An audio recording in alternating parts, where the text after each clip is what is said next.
notre prochaine conférence. Ça s'est intitulé Logiciel libre et malvoyance avec notre programmeur informaticien Miguel Ross. Je vais vous le présenter. Donc, Miguel a fondé en 2013 l'organisme Visu Libre. En 2014, il a travaillé au sein du CEL, le Centre d'expertise en logiciel libre du gouvernement du Québec. Par la suite, en 2016, il a travaillé pour l'Université Laval en gestion des serveurs Linux. Et en 2017, il est revenu au CSPQ comme consultant en gestion de serveurs Linux également. Et maintenant, depuis 2018, il travaille pour le groupe Dallaire. Donc, je vous prierai d'accueillir M. Miguel Ross et ses invités. Merci. Bon, bonjour tout le monde. Bienvenue à cette conférence sur le logiciel libre, mais on s'entend que là, ça va être tout à fait particulier parce qu'on parle ici de logiciel libre pour des personnes qui ont soit une vision, peu de vision ou moyennement, ou même pas de vision du tout. Dans mon cas à moi, j'ai aucune vision. Mon collègue à côté de moi, Henri Michaud, qui se trouve à être, qui travaille avec moi pour Visu Libre, se trouve lui aussi à être non-voyant total. Et j'ai ma collègue aussi, Danielle Bolduc, qui est pas loin, qui, elle a un peu de vision. Elle a quand même un peu de vision. Donc, c'est ça, on voit ici un petit peu la diversité, là, si on veut, en quelque sorte. Bon. Visu Libre, c'est quoi? Bien, c'est ce qu'on veut, nous autres, principalement, c'est aider justement ces gens-là parce qu'on s'entend que dans ce monde-là, au niveau de l'employabilité, on a beaucoup de difficultés à s'intégrer parce qu'il y a beaucoup d'employeurs il y a beaucoup de préjugés où des fois, à certains endroits, ils se sentent forcés de nous engager. Puis ça, je l'ai vécu personnellement. Puis après ça, il y a tout ça. Ça fait que, selon INCA, l'Institut national canadien pour les aveugles, on est 32 % du monde non-voyant dans toute la province de Québec qui travaillent. Donc, ça veut dire qu'il en reste 68 % qui ne travaillent pas, qui sont sur l'aide sociale, puis qui cherchent à trouver un travail, mais beaucoup, malheureusement, ont lâché prise, se sont démotivés parce que, justement, ils ont beau avoir... tu sais, il y en a là-dedans, là, ils ont étudié en droit, ils ont étudié en politique, ils ont étudié en informatique, ils ont étudié en secrétariat, mais malheureusement, dans la plupart des cas, la plupart ne se placent pas. Puis, disons que au niveau du gouvernement, on n'a pas beaucoup d'appui à ce niveau-là. Le seul appui qu'on a, c'est qu'on se fait payer des bourses pour nos études. Ça, je le dis encore une fois ici, je ne remercierai jamais assez le gouvernement pour m'avoir donné au-delà de 30 000 $ pour avoir fait mes études en programmation. Fait que ça, c'est sûr qu'il y en a bien qui ne le diront pas, mais moi, je le dis.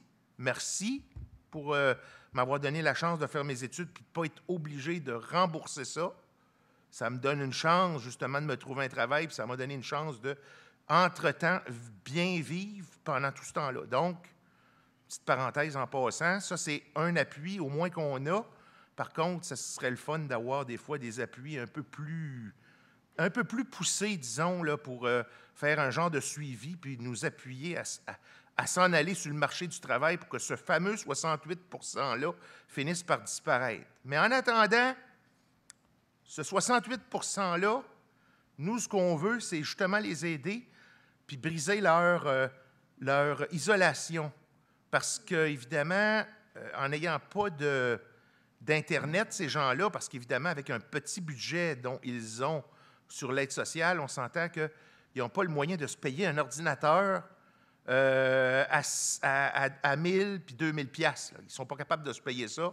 Ils vont penser à mettre de quoi dans leur ventre, puis avoir le téléphone, puis etc., avant de se payer un ordinateur. Donc, ces gens-là, la plupart du temps, ben ils n'ont pas la possibilité d'avoir accès nécessairement à Internet toujours parce qu'ils sont isolés des autres. Donc, nous, ce qu'on veut, c'est briser leur isolation. Parce qu'il existe un programme des aides visuelles au niveau de la Régie de l'assurance maladie. Eux autres, ils donnent des ordinateurs portables ou même aujourd'hui, je pense qu'ils n'en donnent même plus, mais reste que peut-être dans un extrême cas d'urgence, quand tu étudies à l'université, probablement qu'ils doivent quand même être assez coopératifs de ce côté-là, mais c'est justement, quand tu étudies et que tu travailles, il n'y a pas de problème, la RAMQ va t'appuyer au niveau des aides visuelles informatiques. J'insiste sur le mot informatique parce que des aides visuelles, c'est un grand mot. Parce que l'aide visuelle, il y a la télévisionneuse, il y a la loupe, il y a les lunettes grossissantes. Ça, ça reste des aides visuelles.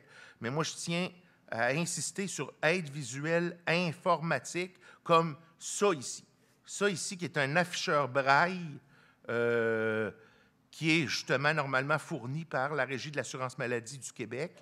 Mais ces afficheurs braille-là sont fournis seulement si on travaille ou si on étudie.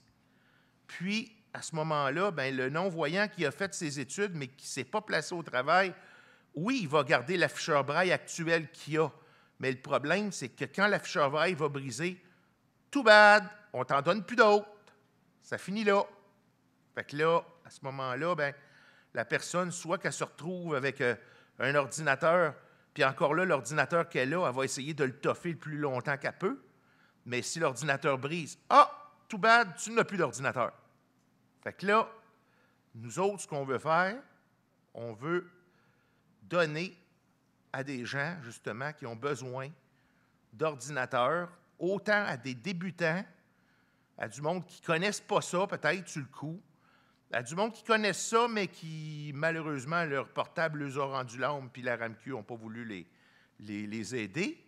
Fait que nous, ce qu'on veut, c'est donner aux suivants, puis on fait même des fois des échanges. Le pourquoi je suis ici aussi, bien d'abord, j'aimerais remercier Sans Savoir pour le fait d'avoir eu la possibilité, d'avoir encore ma possibilité d'être exposant, parce que j'étais exposant l'année dernière au Colloque de Montréal, et cette année, bien, pour celui ou celle qui a payé la facture pour que je puisse être capable d'être exposant aujourd'hui, bien, je le remercie énormément parce que ça me donne une grosse chance de pouvoir démontrer mon produit. Puis le colloque, cette année, tombe en plein sur la Semaine québécoise de l'handicap. Fait que c'est parfait. Ça ne pouvait pas être plus pile-poil que ça. Donc, là, nous autres, ce qu'on fait, c'est qu'on ramasse de tout. Tous les ordinateurs, là, que ce soit des vieux ordinateurs, des nouveaux. Nous autres, on va juger si l'ordinateur est bon pour quelqu'un, qu'on puisse y donner quelque chose ou pas.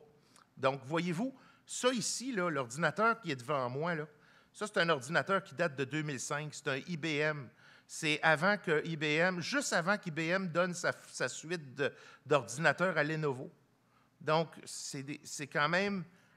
On parle d'un P4, un Pentium 4 quand même, qui est pas qui a 1,3 GHz. C'est quand même pas très, très rapide. Fait que nous autres, ce qu'on fait dans ce temps-là, bien, on a beaucoup de possibilités parce que nous, ce qu'on fait, pourquoi ça s'appelle Visu Libre aussi, c'est parce que quand on reçoit les ordinateurs, on s'entend qu'on n'est pas capable, étant donné qu'on ne fait pas d'argent avec ça, on n'est pas capable de payer des licences de Windows à tout le monde. Je pense que, rendu là, s'il faudrait se mettre à acheter des Windows 7 ou des Windows 10 à tout le monde, ça reviendrait pas mal cher pour un ordinateur donné. Donc, on s'est tourné vers Linux, qui est un logiciel qui est complètement libre, qui est sous plusieurs formes, qu'on appelle distribution. Donc, nous autres, on a essayé plusieurs distributions, puis évidemment, bien, on s'est arrêté à certaines, parce que là, on s'est dit, on veut que ça soit le moins compliqué possible, parce que tu as des non-voyants qui sont quand même, qui peuvent être programmeurs comme moi, mais il y en a d'autres qu'eux, Ils connaissent leur truc de base, le traitement de texte et tout, puis ça finit là. Ils n'ont pas comment je pourrais dire ça? Ils n'ont pas d'autres connaissances là, au niveau programmation puis ces affaires-là. Donc, on s'est viré vers des distributions où l'installation est relativement facile à faire et qu'on puisse l'installer nous-mêmes aussi, qu'on ne soit pas obligé d'être assisté par quelqu'un qui voit pour installer notre Linux. Donc, on a cherché des distributions. Ce qu'on s'est arrêté, nous autres, les deux distributions principales qu'on a retenues, c'est Debian et Ubuntu. Parce que ces deux-là, Ubuntu se rapproche beaucoup de Windows pour beaucoup de points. Ça, j'ai remarqué ça, surtout depuis la version 18.04 de Ubuntu, qui veut dire 2018 puis 04 pour le mois d'avril 2018. Donc, cette version-là, on s'est arrêté à ça principalement parce que on voulait justement que les gens qui partent de Windows ne se sentent pas trop dépaysés. Puis la version d'Ubuntu que j'ai privilégiée beaucoup, c'est la version d'Ubuntu qui s'appelle Ubuntu Mate. Mate qui se trouve être, si on veut, une saveur d'un environnement de bureau. Quand je parle d'environnement de bureau, pour vous faire un exemple, pour ceux qui ne connaissent pas vraiment Linux plus qu'il faut, si on parle de Windows XP, c'est un environnement de bureau. Windows 7, c'est un autre environnement de bureau différent. Bon, bien, dans Linux, il y a plusieurs environnements de bureau qui sont différents les uns des autres. Donc, ce qui fait que quand on a des machines à faible consommation ou que le processeur est le moindrement faible, on peut trouver un environnement de bureau sur mesure qui ne prendra pas trop de ressources, ce qui fait que cet ordinateur-là, au lieu de le jeter, bien, on y donne une seconde vie. Et en y donnant cette seconde vie-là, on peut donner ça à quelqu'un qui est non-voyant, qui est isolé de tous, puis que lui, ce qu'il va y rester à faire après qu'il ait reçu l'ordinateur, il va pouvoir se payer Internet, puis il va être capable d'aller sur Internet comme tout le monde avec son ordinateur en Linux. Donc, évidemment, si on a choisi les deux distributions que je parlais tantôt, c'est parce qu'ils sont aussi adaptés. Donc, on est capable de plugger un afficheur braille. L'afficheur braille est automatiquement reconnu, surtout pour les afficheurs braille USB, parce que si on parle d'afficheur braille série, bien là, ça demande une petite manipulation de plus, mais ça reste que des afficheurs braille série de 1985 ou 1982 vont quand même fonctionner sous Linux. Donc, ce qui ne fonctionne plus sous Windows, on est capable de le faire fonctionner aussi sur Linux. On a récupéré déjà récemment des vieux afficheurs braille, puis on les a justement, plutôt que de les laisser aller au recyclage, alors que ces afficheurs braille-là, à l'époque, coûtaient 10 000 bien, on les a redonnés à quelqu'un qui n'avait vraiment de besoin. Donc, à date, là, si je n'ai pas sauvé 30 000 d'afficheurs braille, c'est beau. J'ai sauvé 30 000 d'afficheurs braille. J'ai donné au moins 2-3 afficheurs braille à des personnes qui n'en avaient pas. Donc, 3 afficheurs braille à 10 000 le calcul est simple, c'est très facile à calculer. Fait qu'on a sauvé 30 000 à ce niveau-là. Fait que le plus qu'on va être capable de récupérer des afficheurs braille qui sont vieux comme ça, bien, en quelque part, c'est de l'argent réinvesti. C'est des 10 000 que la RAMQ a payés, mais en quelque part, nous, on les réinvestit. Donc,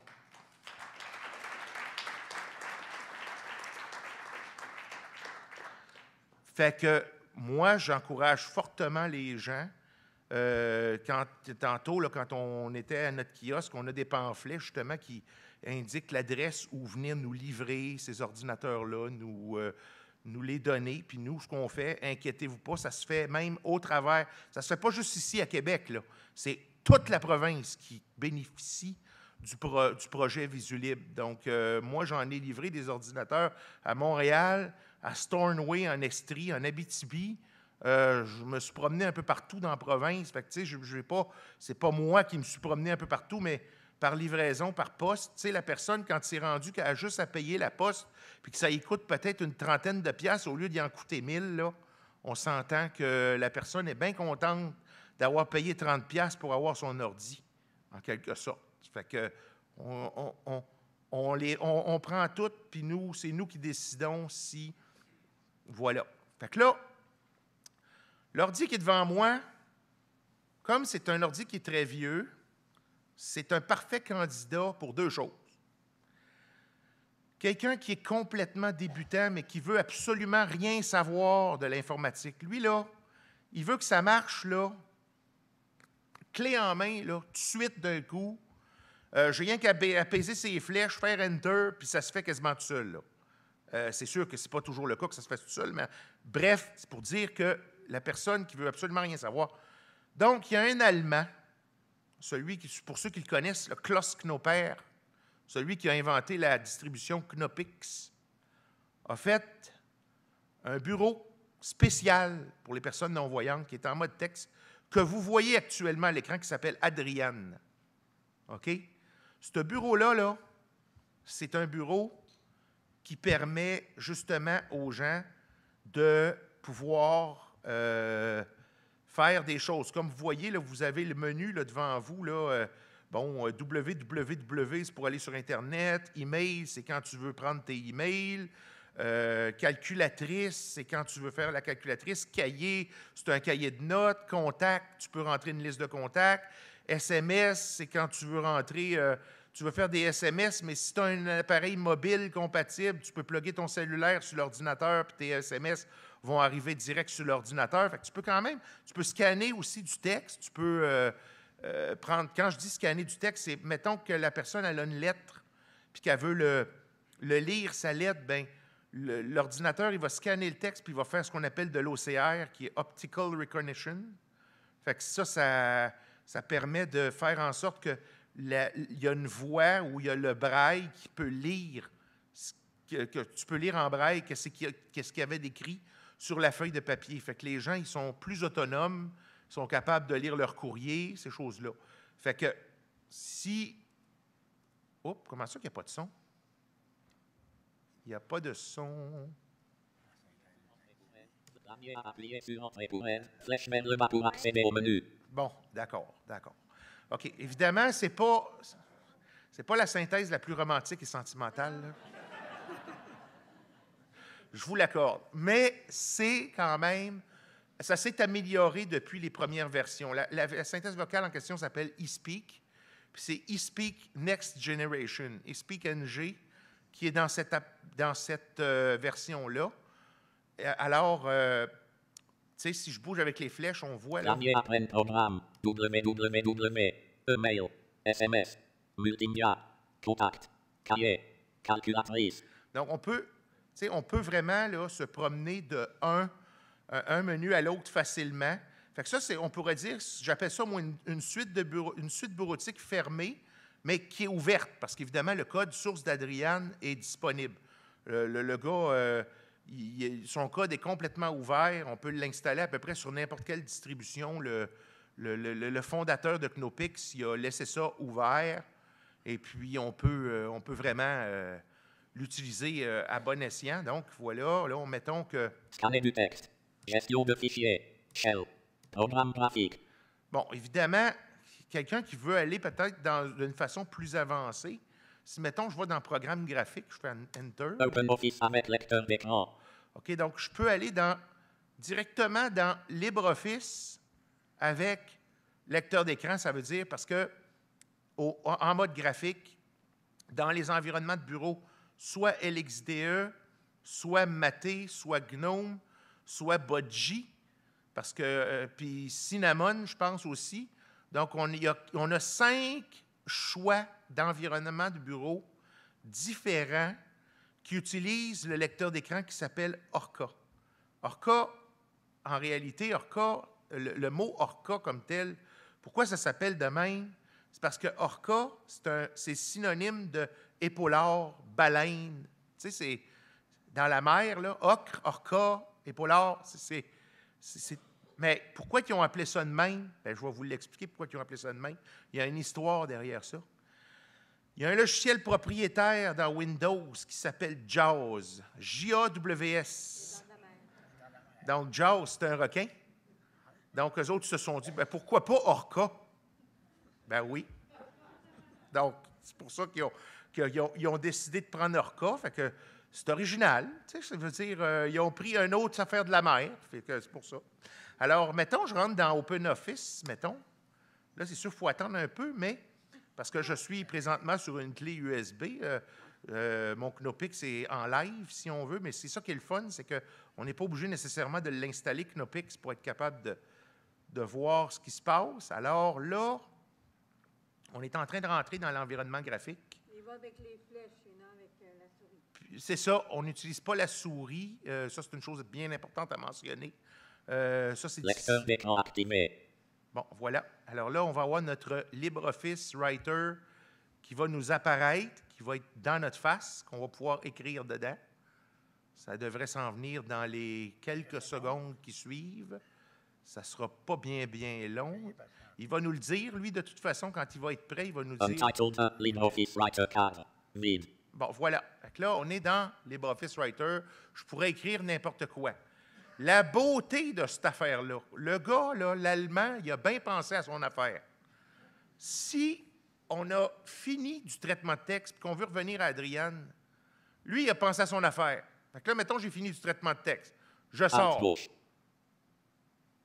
Là, vous voyez là, ce qui est en train de se passer, là? Non? Lecteur d'écran désactivé. Appuyez sur Entrée pour aide. Flèche vers le bas pour accéder au menu. Donc, lui, il nous ramène au menu principal d'Adriane. À toutes les fois que tu fermes une application graphique, au lieu de rester dans X, qui est le serveur de graphique de Linux, bien, il te ferme carrément le X, puis il te ramène à la bonne place. Donc, ça a été très bien pensé. Félicitations à Klaus Knopper, là, franchement, il a bien fait son affaire. Il a vraiment bien fait son affaire. Donc, ça, c'est le parfait candidat pour une personne qui ne veut pas s'en savoir trop sur l'informatique puis qui veut faire des choses très simples. OK, c'est sûr que pour quelqu'un qui veut faire des choses plus avancées, il va aller autrement. Puis c'est là que je m'en vais. Alors, Installation éteindre. je vais Arrêt éteindre. du système et éteindre l'ordinateur. X-vous sur. Oui. Voilà. Initiating shutdown sequence. Là.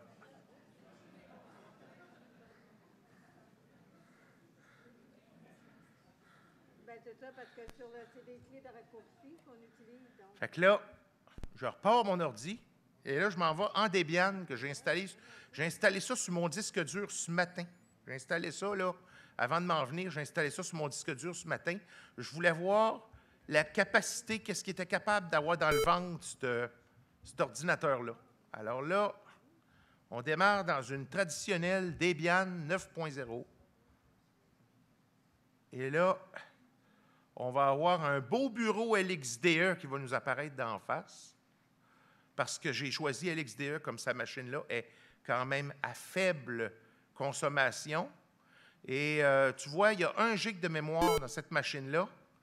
Et cette machine-là, sur 1 giga, j'ai 154 MB d'utiliser à la base sur 1 giga quand je pars, quand je démarre. Donc, il me reste quand même 800 quelques MB là, que je peux utiliser à bon escient pour faire des choses. Donc, c'est une bonne chose. Là, il va sûrement me demander, évidemment, bientôt, voilà. Lecteur d'écran activé. Cadre. Texte. Saisissez votre nom d'utilisateur. Donc, U-S-A-G-E-R. Entrée. Champ de mot de passe. Puce. évidemment, il ne dira pas le mot de passe.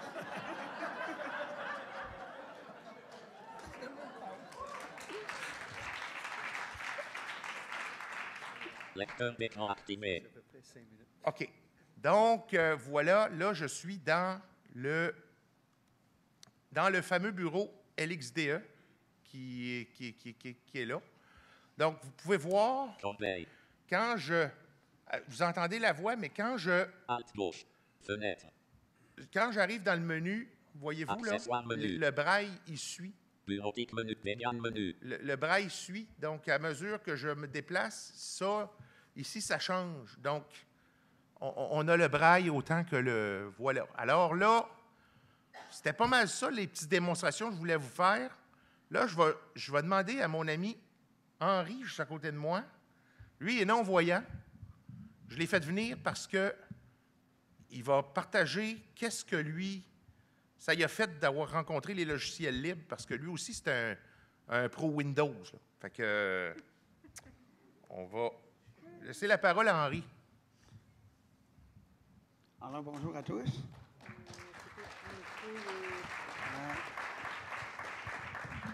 Oui, ça va être mieux de les ouvrir les micros. Ça va aller mieux. Alors, je me présente, Henri Michaud. Alors, moi, avant de rencontrer Miguel, il y a environ à peu près 3 ans, je fonctionnais uniquement avec Windows. Et depuis que j'ai rencontré Miguel, ben, c'est un nouveau monde qui s'est ouvert à moi, avec le Linux. Enfin, en logiciel libre. On n'est pas nécessairement libre de tout, ou presque. Alors, je suis bien content de l'avoir rencontré. Aujourd'hui, j'utilise Linux sans aucun problème.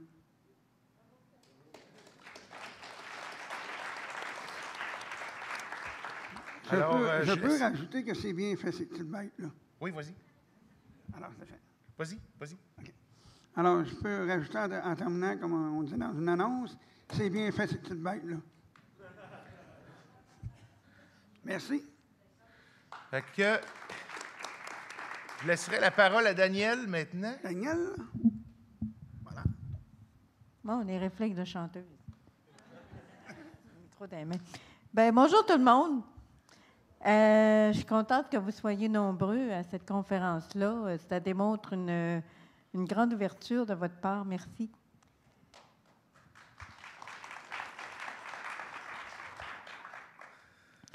Moi, ça fait quand même presque 3 ans. Moi aussi, je suis quand même arrivée dans un accident de parcours parce que c'est ça, je devais changer d'ordinateur. Puis, comme monsieur à côté, j'étais sans travail ni aux études. En tout cas, mon parcours est compliqué.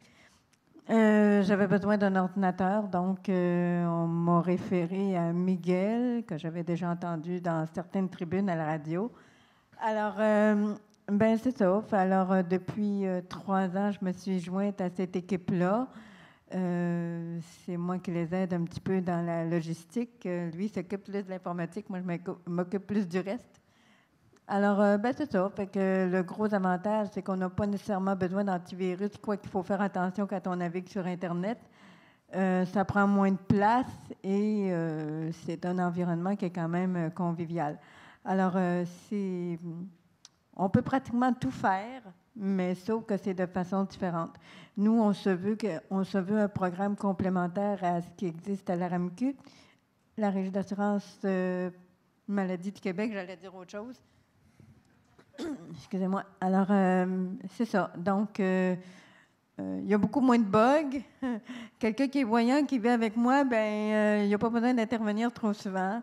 Alors, c'est ça. Alors, on peut pas mal faire n'importe quoi. Je reçois mes courriels, j'en envoie, je vais sur Internet, sur les sites accessibles, évidemment. Il y a encore beaucoup de choses à faire. Donc, c'est quand même bon... c'est une bonne complémentarité, je dirais. Alors, je voudrais remercier Miguel et ainsi que la Fondation Cécitas qui nous chapeaute si attentivement, disons, là. Alors, on croit en notre projet, puis j'espère qu'à un moment donné, ça va faire des petits, puis on espère aussi que notre communauté va suivre à moyen long terme, on espère. Alors, nous, on continue à travailler, puis c'est pour, comme on disait tantôt, pour briser l'isolement des gens aussi, parce qu'il y a beaucoup de gens qui se sentent tout seuls. Donc, pour eux, c'est une façon de les accompagner dans leur journée, dans leur travail, mais aussi dans leurs loisirs. Puis le besoin de l'information, c'est un besoin essentiel pour nous aussi. Alors, merci, puis on espère que vous allez continuer à être ouverts comme ça. Moi, je trouve ça extraordinaire de votre part. Merci beaucoup, ça nous touche énormément.